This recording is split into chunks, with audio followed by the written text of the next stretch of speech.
Next, now we get to the WrestleMania portion of the pay-per-view, because before it was like Raw time or whatever. But yeah, down next is Taker versus Punk. All I can say is match of the year candidate. There's really nothing else to say. The match says it all.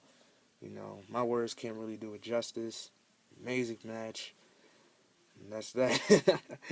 Next is Lesnar versus Triple H. And I gotta say, not a lot of people agree, but I think this encounter was better than the one at SummerSlam, because this one told more of a story overall, in my opinion. Um, Both guys went out there, busted their asses, and even the players, outside the ring, like Heyman and Michaels, they did their part well. Um, there were a couple of flaws, obviously. There was a lot of slow points in the match, a lot of dragging on. It just got to the point where it just came to almost a damn near screeching halt almost. So, yeah, so next, it was the Hall of Fame class of 2013, which I gotta say is the most stacked Hall of Fame class I've ever seen in a while.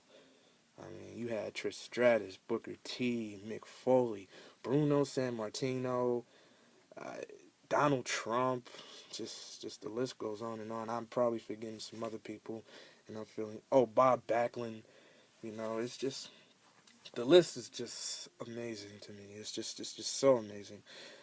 Um, and then finally, the last match of the night, the match that should have never happened because nobody wanted to see it except for 13-year-old kids. Cena versus Rock. This was basically a downgrade from their last match, WrestleMania 28.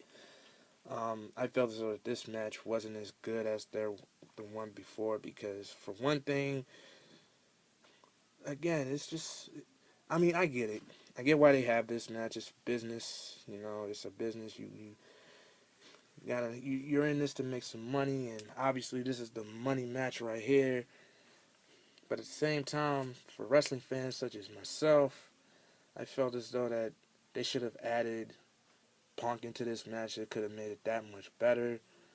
But I digress. Um, the match, it is what it is. It wasn't a horrible match. I thought it was pretty good.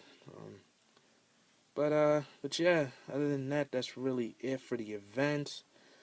Um, Now to move on to special features.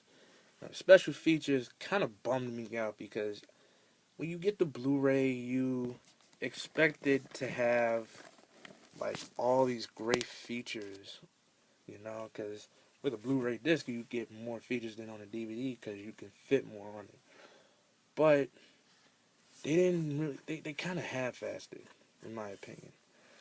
Um, with the special features, it includes the WrestleMania Interactive Pre-Show, which it should have been in full.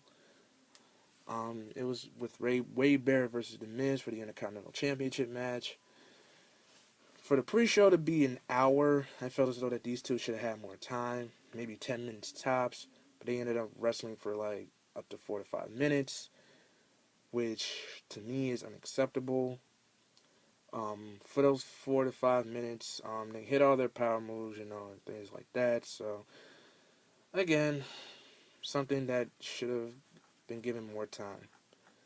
The other special features on disc 1 is the WrestleMania 29 post show, which they did put in full, which is something that I did not watch because, okay, I was watching this event over at a friend's house with a couple of other guys, and afterwards, after WrestleMania, it was just like, there's no need for me to sit around on the post show. I'll probably catch it on YouTube.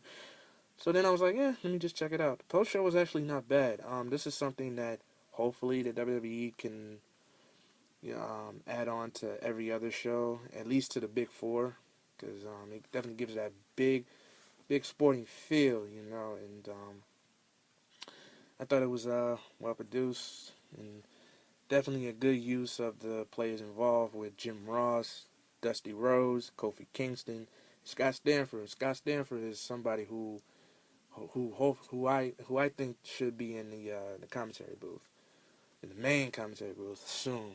But again, it is what it is. Now we move on to disc 2 of the Blu-ray, and what it is basically the Hall of Fame induction ceremony in full with everybody involved. To be honest, I didn't watch the Hall of Fame because I didn't have any time. I was at work, and I didn't even get a chance to watch it now because again, just very busy. And I'll probably check it out and see what's going on. But I've seen the highlights, so I kind of get the gist of what it is, because I've seen every other Hall of Fame before this, and obviously this is in the same vein, so not really much to talk about there. And then we go to the other Blu-ray exclusives, such as the highlights of Monday Night Raw beforehand, with the Triple H and Brock Lesnar contract signing. And you know what? I'm just going to read off all the special features because, this is just for me, just to really just kind of speed things up, because I don't want to, just talk about shit that already happened, because, okay, so the only features that are included is again, Triple H, Brock Lesnar contract signing. Next is the Raw, the next Raw, which is CM Punk, who wanted to end the streak. And then the last feature, the last exclusive, mind you, is the Legends Q&A section with The Rock and John Cena, which I thought was well done. Okay, so this is the entire event, and its Blu-ray features, anyway. So, overall, the production of this event definitely made the event much better, because if this was just like a run-of-the-mill pay-per-view, this would have been a complete fail. But the last 3 matches of the card definitely gave it a WrestleMania feel. Before that, it was just basically stuff that they pulled from Raw or something. But overall, it's not the worst WrestleMania. In my opinion, the worst one is WrestleMania 5, but other than that, I thought this WrestleMania was, it was fun. It did its job, and I was happy with my purchase. And I'm a wrestling DVD / Blu-ray collector, so I'm obviously gonna get damn near every pay-per-view WWE comes out, and even with ROH and Dragon Gate USA. So yeah, sorry for this long review. Obviously, this every other DVD and or Blu-ray review isn't going to be this long. This is a 2-parter. Maybe because, it's WrestleMania, might as well blow it up. But, yeah. Okay, so that's it. I'm out.